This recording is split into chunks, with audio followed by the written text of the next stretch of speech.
Selamat pagi anak-anak. Berjumpa kembali dengan Ibu Vero dalam pelajaran DPS. Siapa yang masih ingat minggu lalu kita belajar apa ya? Percaya saja, percaya saja. Tentang apa anak-anak? Percaya. Anak-anak yang beragama Katolik khususnya, yang suka ke gereja, kita akan lihat ada apa di gereja ya? Itulah tema kita pagi ini. Kita akan lihat ada apa di gereja. Sebelum kita membahas ada apa di gereja, kita akan nyanyikan lagu Bapak Edward Michaelis.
Untuk apa aku ke gereja?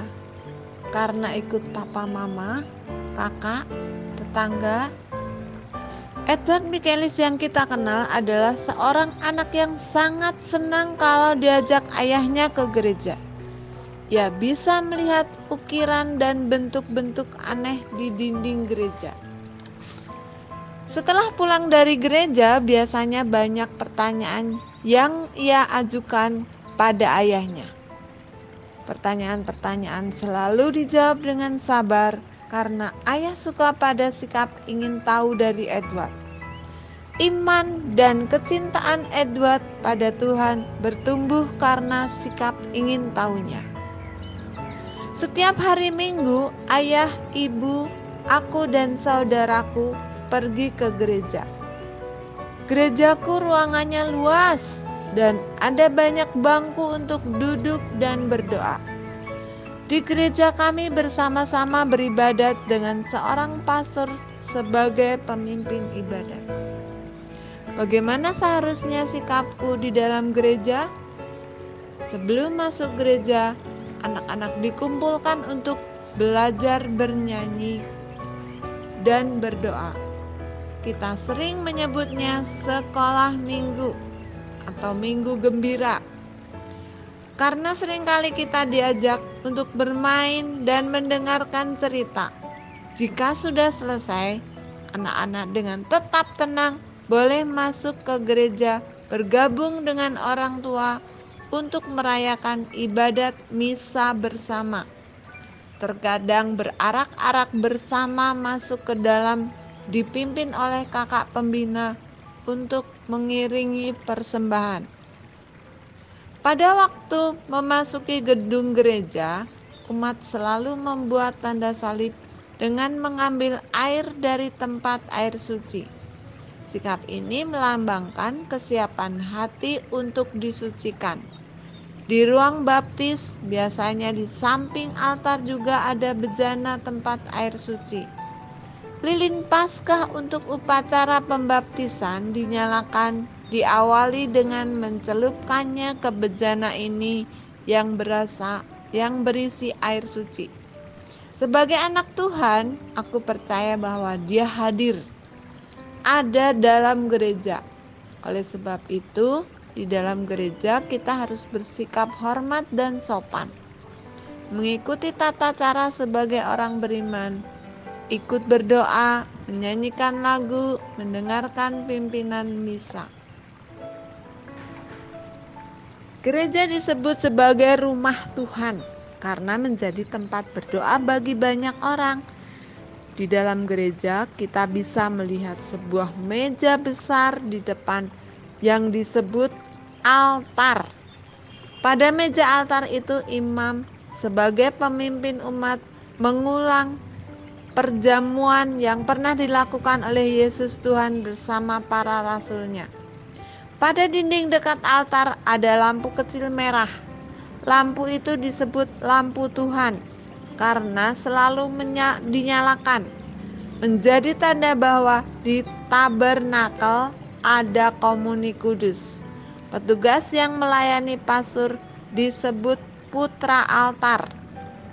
Pada masa Advent sebelum Natal diletakkan di depan altar 4 lilin Advent.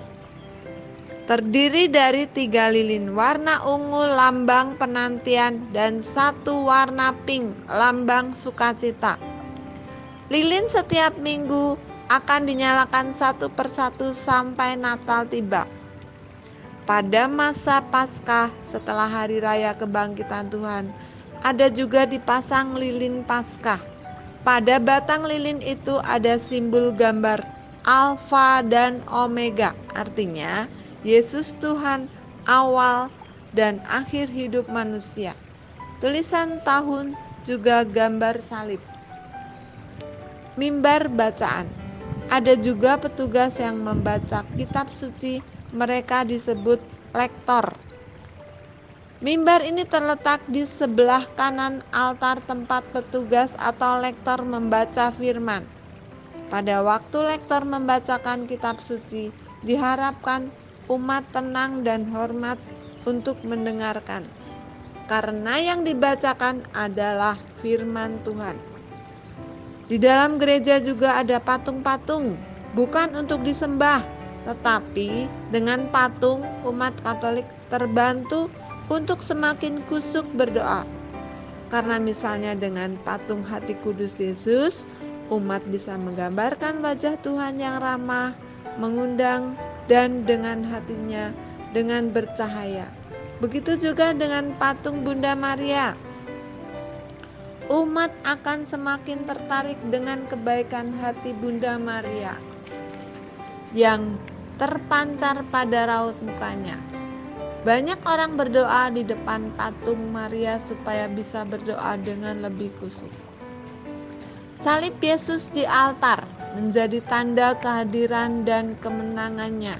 Pada dinding samping terdapat lukisan-lukisan dari jalan salib Tuhan Yesus. Menjelang Paskah, umat selalu berdoa secara khusus mengikuti jalan salib itu. Jadi, benda yang ada di gereja, salib, lilin, patung, dan lain sebagainya dipakai untuk mengantar kita supaya bisa berdoa dengan lebih baik. Dengan memusatkan pikiran dan hati pada doa, maka kita bisa lebih sungguh-sungguh berkomunikasi dengan Tuhan. Pertanyaan: untuk apakah aku ke gereja di hari Minggu? Meja besar di depan disebut apa dan untuk apa?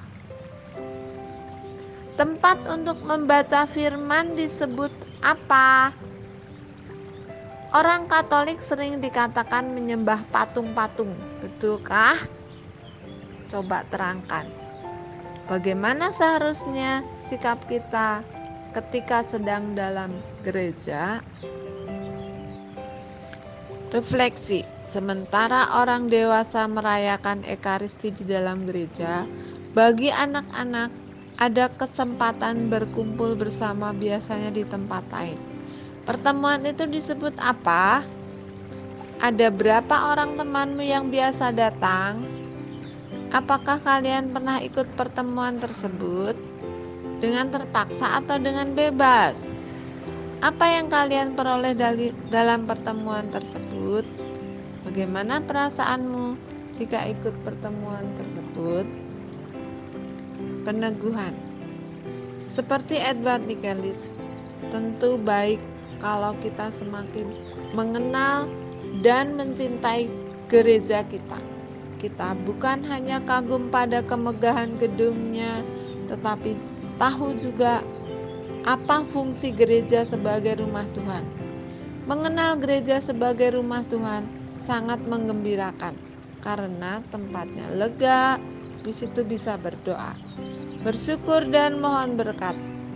Tapi lebih dari itu semua adalah bahwa aku bisa bertemu dengan Tuhan dan teman-teman. Dalam pertemuan dengan mereka bisa belajar menyanyi, mendengarkan cerita, belajar berdoa.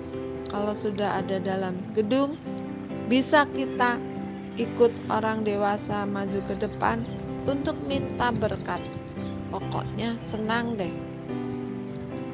Tugas, pergilah ke gereja Katolik, boleh bersama teman ataupun orang tuamu.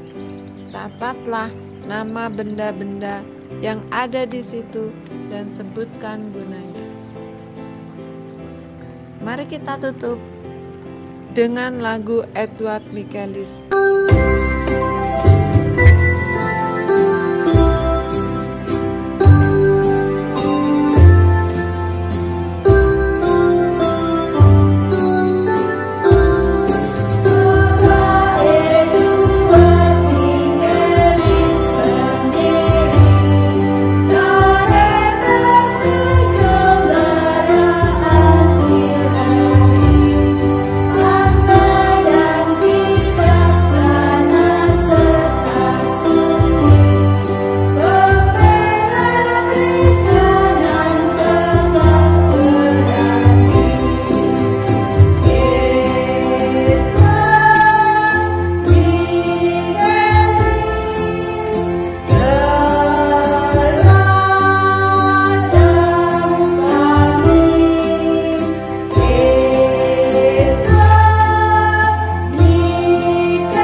Kita berdoa dalam nama Bapa dan Putra dan Roh Kudus. Amin.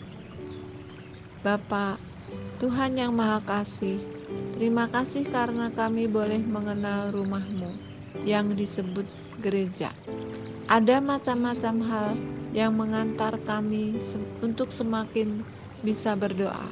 Semoga kami semakin rajin berdoa, rajin ke gereja, dan menyenangkan hati Papa Mama. Amin. Demi nama Bapa dan Putra dan Roh Kudus. Amin.